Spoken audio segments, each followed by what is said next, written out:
Welcome to the Garden Basics with Farmer Fred podcast. If you're just a beginning gardener or you want good gardening information, well, you've come to the right spot. You know, it seemed like a simple enough garden question to answer. The writer of the email said, "I've never cared for a young peach tree or any other variety, so I don't know what to do since I got it in the ground. Now what?"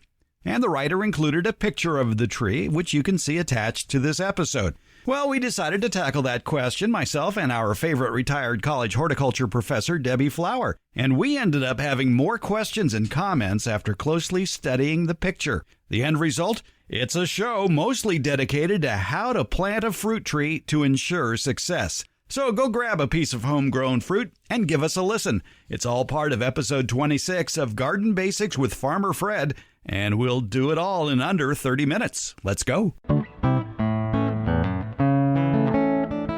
Let's delve into the email bag. More mail coming into Fred at farmerfred.com here on the Garden Basics podcast. And we bring in Debbie Flower, retired horticultural professor at many universities and colleges. And she owns a peach tree, too, so this is right up her alley. Steve writes in and says, "I have never cared for a young peach tree or any other variety, so I don't know what to do now that I got it in the ground and mulched. I was given good info on how to put it in the ground, and I believe I was successful. But now what? The tree came in a typical pot with all its roots and dirt. I'm watching online videos, and it's left me unsure of what to do and when." Well, Steve was very kind to send along a picture of his new peach tree that he just planted. It's a little difficult to say how tall the tree is currently, but it looks like, well, let's just play. What's wrong with this picture, Debbie? What's wrong with Steve's picture of his peach tree? I see several issues there. Well, the first thing that jumps out at me is that the stake is taller than the peach tree. We only want to stake a tree, even a newly planted one, if it is unable to stand up on its own. If it is unable to stand up on its own, then we want to tie it. It looks like it's hard to tell. It looks like it could be tied at two locations. Not sure if that lower one is really I think that's a branch down there. Okay. Oh, yes. So we don't want we only want to tie it as low as we can to make it stand up straight. He has it tied nearly at the top of the tree. That's a very good point you're making there, is that when you're staking a tree, you want the tie to be at that point where the tree would actually bend. So what you do, you run your hand up the trunk of the tree, and at that point where you can get the tree to stand up, that's where you would tie the top loop. Exactly. But he can't tell if it's going to fall over because if you look right down at the bottom, it is still attached to the nursery stakes. Nursery stakes are used to get that initial upright growth out of the stem, but it prevents the tree stem, fruit tree or otherwise, from moving in the wind and from developing strength. And so he needs to take it off, cut off that, and it's only if it's an inch from the trunk of the peach tree, that would be far. It's very close. I think of it as trees in bondage when they're tied this close to the stake. It's very useful in the nursery. You can pick up the tree and move it and throw it in a truck and take it out of the truck, and the upright part of the tree stays stable. But it is not what we want for the ultimate life of the tree. We want that trunk to strengthen. In order to do that, the trunk has to move in the wind. Just like we have to use our muscles in order for them to strengthen, the trunk has to move in the wind in order to strengthen. So he has to take it off of that nursery stake and take it off of the very tall stake and see what happens. And it is very likely to fall over. Not right at the soil. If it falls over at the soil, you dig it out and take it back to the nursery. That means there's a root problem. But it'll bend, curve somewhere. The trunk will curve, and the top of the trunk, the tree will bend down toward the earth. And that's when you do what you said, which is run your hand up from the bottom, and at some point up the trunk, I should say, and from the bottom of the tree, and at some point the top of the tree will zing back up in the air. That's the point at which you want to attach the trunk of the peach tree to the stake. Preferably you have two stakes, one on either side of the trunk, and you want them a distance from the trunk of the tree, maybe a foot. Reason for that is you don't want the tree, when it is moving in the wind, to rub against those stakes. And you don't want them any taller than you need them to be. So the height of the stake would be just maybe 5 inches above the height of your hand on that trunk. Maybe it's 3 inches, just a few inches above, so that you have room to tie. You're going to tie the trunk to both stakes at about the same location on the tree trunk to each stake. So it's one line across from one stake to the tree and back, and then from the other stake to the tree and back. But it appears when you look at it to be one line across. Does that make sense? Yes, it makes perfect sense. And again, he would want, if the tree needed to be staking, and that goes back to see if the tree can stand up by itself. But if the tree needs staking, you would use 2. And to his credit, Steve did use green tape. That's like tree tie tape, it's called. Yeah. And what we don't know, because we can't see into the foliage of how he's tied it to the tree, if it's a figure 8 or wrapped really tightly around the tree. It shouldn't be wrapped tightly on the tree. It should be sort of a loose figure 8 configuration. Right. And that's part of the using 2 stakes, because if it's loose, then the tree may fall toward the stake. If you have one loosely pulling it toward the stake on the other side, then that corrects that problem. To Steve's credit, he's done a lot of things right here. We can see that the tree is located in full sun. It looks like he has mulch underneath the tree, but the mulch is not touching the trunk of the tree. Right. But I want to go back even further to when he planted the tree. It looks to be a 5 or 6 foot tree. Now, if he bought this fruit tree, what they call bare root, which would be before it leafed out, and they used to sell fruit trees basically plunked into sawdust, and you would go and you'd pull it out of the sawdust, and they'd wrap it up in newspaper for you. You'd take it home. Now, even though it's still called bare root, most fruit trees that are sold come in pots. So we don't really know if the tree had leafed out before he bought it or if it was still dormant when he did buy it. But the fact of the matter is, when you get a bare root fruit tree home, one of the first things you need to do is basically cut it off at the knee so you get lower branching. Yes. This one doesn't look like it was cut off at the knee. Correct. Some people may shudder to hear that you cut a fruit tree off at the knee, but that is to keep the fruit-bearing branches low to the ground so that you don't have to stand on a ladder to take care of them. It's a really wonderful way to grow fruit. Exactly, and you're not inhibiting the production of fruit at all. You'd still have plenty of fruit. It's just going to develop some lower scaffolding to make it easier for you to pick fruit. What's great about starting with a new tree is it makes it much easier for keeping that tree at a height that's manageable, so you never have to get on a ladder. And basically, you stick your hand as far in the air as you can, and you don't let the tree get any taller than that. Right. The height of the tree is where your hand and the pruning shears, when you raise your hand above your head, the highest it goes. That's how tall you want the plant to be. If he's only planted the tree, could he cut it back in half now, or should he wait until the dormant season? And can you even cut it back 1 year into its growth? Pruning to fruit trees can happen during the growing season, yes. But right now we're in the maybe thick of summer. It's hot. It's hot. It's very sunny. We wear sunscreen and hats and things to protect our skin. If we cut that young tree back now, branches would be exposed to this strong sun that have never seen this strong sun before, and they will sunburn, and you could lose the tree from that. So I would recommend waiting until it goes dormant. Now, that is a hard thing to do. If you've ever done, you've probably done demonstrations of cutting back bare root fruit trees in front of a crowd, and it always gets gasps of horror whenever you take your pruners and cut a 6 foot stick back to a 2.5 or 3 foot stick. Yes. And in Steve's case, he's going to be cutting off a lot of growth that had leaves, and he's going to feel really bad doing it, but he should. He should. And what those leaves are doing for that tree right now is feeding the roots. It has no flowers or fruit on it that I can see.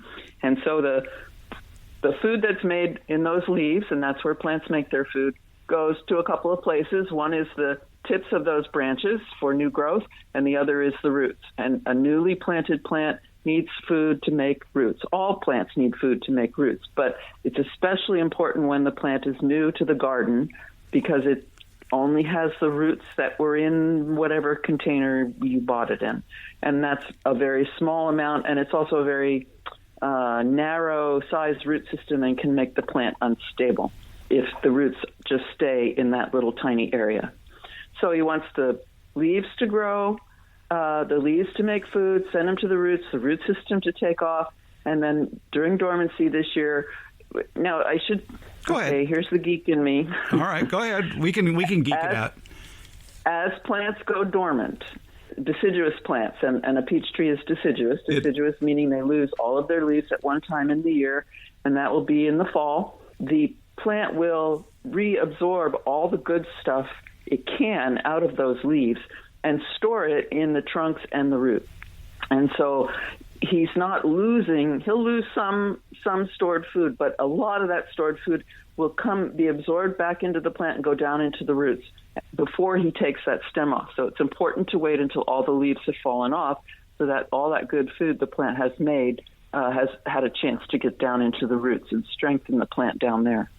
So full dormancy would be when all the leaves have fallen from the tree, but before the soil temperature is warmed to the point where it starts breaking out new buds. Here in the Central Valley of California, that could be in February. Other parts of the country might be a little later.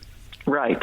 And he doesn't want to do it before then because it will stimulate growth in strange places. And which might... as well as cause sunburn. And maybe frost damage, too, to the new growth. Yes. So full dormancy, all the leaves are gone, but before it warms up enough for the buds to break and new growth to begin. Now, remember, too, we're talking about a tree that is only 1 year old or less. For people who have put in fruit trees that might be 3 years, 5 years old, you don't want to, and you didn't cut it back by half, it's not a good idea to be cutting a tree that is that old down to the knees. So what you'd want to do is start a process where you're cutting it back from the top to get it to a height where you can manage it. Yes. And you never take more than 1/3 of the canopy, 1/3 to 1/2 of the canopy out of the tree in any 1 year. You're going to take a big branch out and then wait another year and take another big branch out until you've brought it down to the level you want it to be. Well, this is a good opportunity to explain the difference between thinning and heading. So, Are you talking about making a thinning cut or a heading cut? Okay, so thinning is removing the branch from its point of origin, the place where it has grown out from a bigger branch, taking it all the way back. And there's special, good ways to do that and bad ways to do that. But regardless of whether you do it well or not, it's called thinning.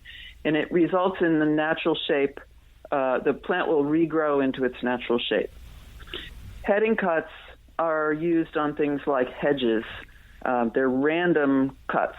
They're middle of the branch, or when we prune something into a geometric shape, a square or a circle. And those cuts come middle of the branch, and they result in unnatural regrowth of that branch. A lot of buds below where you took the cut open all at once, and you get a very bushy, dense external growth on the plant. It tends to, if you have a hedge, go out and look at it, pull the outside edge apart, and you'll probably see lots of branches in there, but no more leaves. You tend to get a very dense outer shape to the plant, lots of leaves on the outside, and no sun goes through to the inside. So when we're talking about bringing an old tree back to its a shorter shape, and I did this with an apricot in my yard, you want to do thinning cuts. You want to find the origin of that branch and cut it back to where it's attached to another branch, and then remove that. And that will allow other branches that are, in my case, below that branch, and probably in your tree they'd be below that branch as well, to grow and be strong. And then wait a year and take another one back to its origin. Well, this is an eye-opener for me, because I always thought that cutting 1/3 of the tree back meant cutting 1/3 of the height back, and you're talking about cutting out 1/3 of the branches. I choose the branches that are above where I want them to be and cut them back. You can either to their origin or you can cut them back to a place where there is another branch that is 1/3 to 1/2 or more the diameter of the branch to which it is attached. This is hard to do verbally. Do you want me to put on some tap dance music for you? Yeah, really. So when we're cutting the peach tree, the young peach tree back to the knee height, we're definitely doing a heading cut. Right. But you're talking about the old trees. Right. Yeah, the older trees. When you talk about taking out 1/3 of the growth every year till you get it to the height that you want, wouldn't that mostly be heading cuts? I don't do it that way. Okay. All right. All right. I go to the top of the plant, find the branch that's the tallest.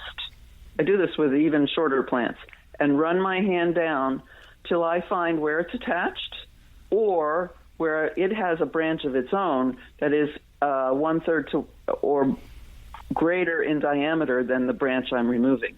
And I take it at that point. All right. So that would be a thinning cut. Yeah. That is considered a thinning cut because the branch that is remaining, even though it's attached to the branch I'm removing, is big enough to take over as the leader. It has the hormonal strength to remain the leader. You're a good tap dancer. All right. All right. So, but that was a scenic bypass about older trees and how you can bring them back to a height where you don't have to get on a ladder to be picking fruit or netting the tree. Now, getting back to the picture of Steve's tree here, we talked about that nursery stake. And, I blame the nursery industry for not attaching little labels to those nursery stakes that say something along the lines of, please remove me when you take me home. That would be very nice if they did that. Yeah, it would be, but they don't, and they should. No, they don't. Mm-hmm. Let's talk about Steve's watering system. He's got a garden hose sitting next to the tree with a sprayer on it. Right. A fan sprayer. That's not going to be sufficient over the long term, at least not in the Central Valley, California climate. Some kind of a more permanent irrigation system would be very nice to have. Exactly. I mean, whenever I've planted fruit trees, the thing I did in conjunction with planting a fruit tree is extending the drip irrigation system so it surrounds the tree. Right.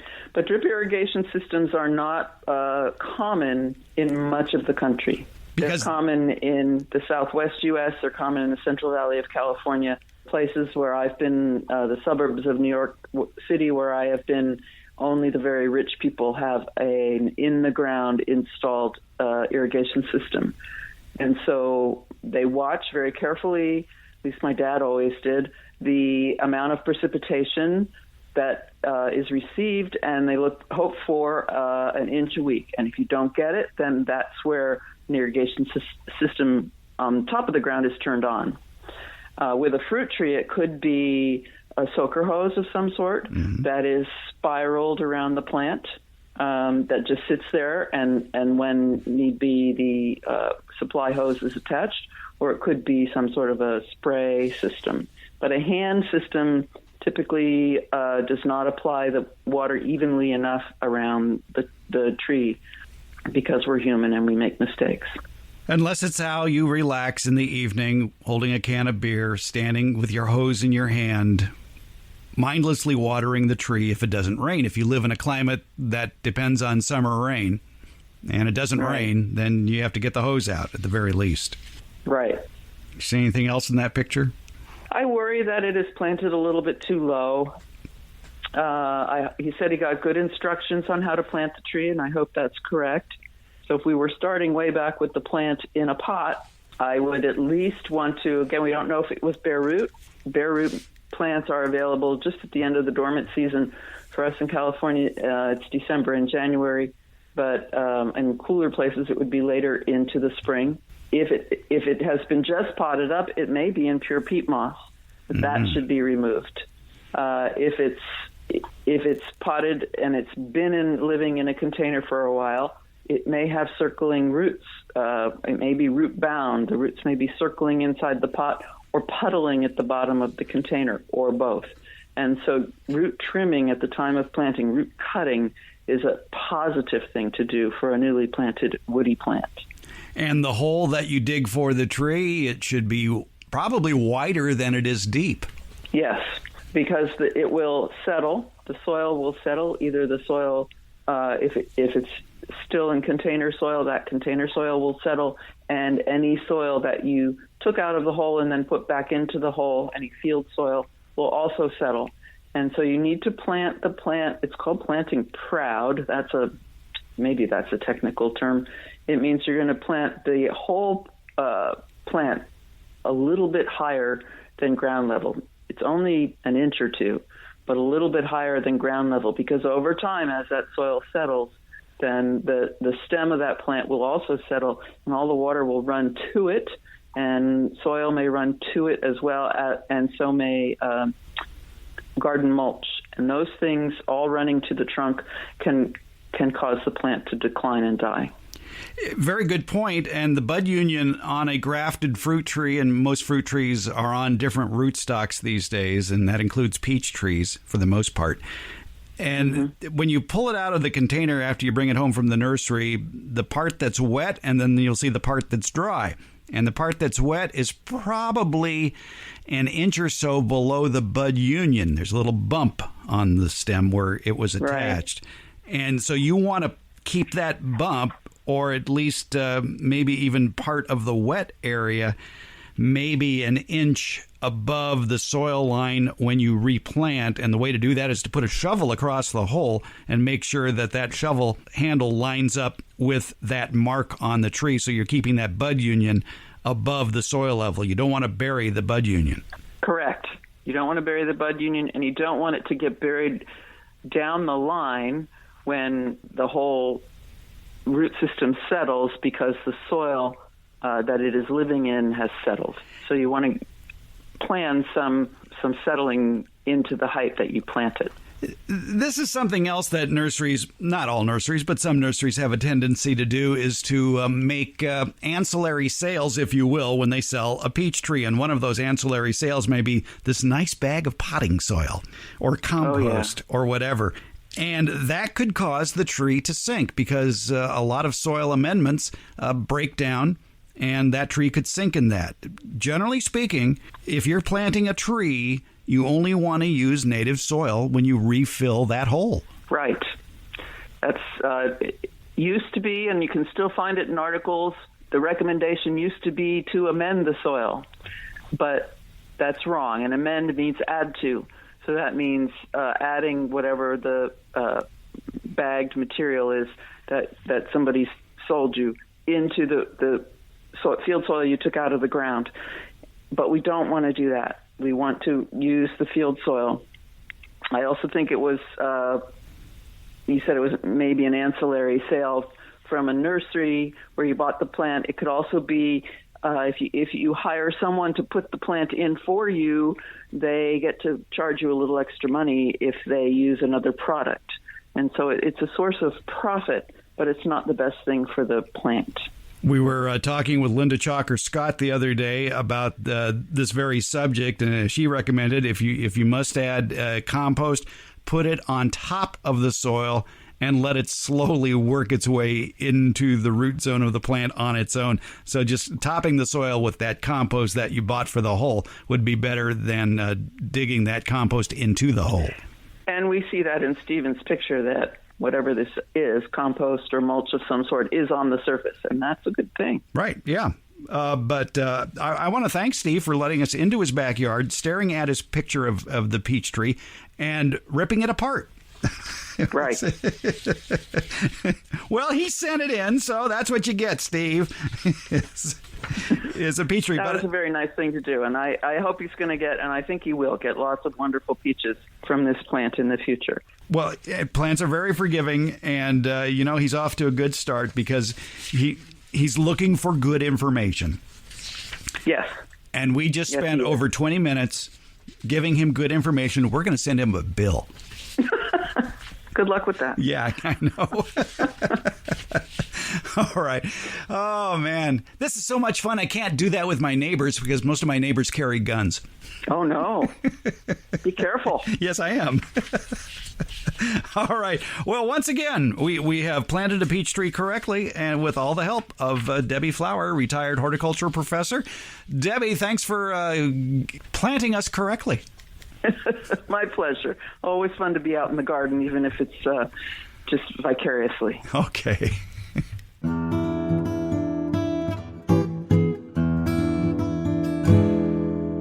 Did you ever notice that when you went to fill a pot with nice new soil and you watered it, the soil would come streaming out of the drain holes on the bottom? That might tempt you to put rocks in the bottom to stop that drainage. That's not a good idea. We've talked about that before, because when the water hits those rocks, it actually stops flowing and can cause a backup into the soil. Linda Chalker-Scott, author of The Informed Gardener and The Informed Gardener Blooms Again, has a better idea. Use just the straight new potting mix in that pot that has the drain holes, but before you put the soil in, do this. And what I've found is if you just take just a little piece of newspaper or tissue paper, something that's going to break down pretty quickly, and just to temporarily cover that hole, it'll hold the soil in, and then by the time the paper breaks down, the soil is not going to be moving through there anymore. Linda Chalker-Scott teaches horticulture at Washington State University. On this show, one thing we like to emphasize, with all the trouble in the world, don't worry, be happy. And having a garden is a great way to stimulate your happiness sensors, even though it might be very brief. One natural stimulant to get you into your happy zone: eat a piece of homegrown fruit. It could be as small as a blueberry. It could be as large as a watermelon. My all-time favorite fruit variety is the Flavor Supreme Pluot. It's a plum apricot cross with sweet, juicy, deep red flesh, a beautiful greenish maroon mottled skin, too. And in this part of California, it ripens in late June and early July, and that's heralding the arrival of many other tasty fruits in the months to come: peaches, melons, nectarines, pears, plums, apples. And the fun part of eating a Flavor Supreme Pluot? It's best done while leaning over the kitchen sink while looking at the garden outside. And by the way, did I mention it's a very juicy piece of fruit? That's why you want to be near the sink. And maybe have a towel nearby as well. So grab your favorite piece of fruit, prepare to send your eyes, nose, and taste buds into Happy Land. And with everything else going on in this mind-boggling year, visiting Happy Land makes for a very short but very pleasant vacation. And best of all, you grew it yourself.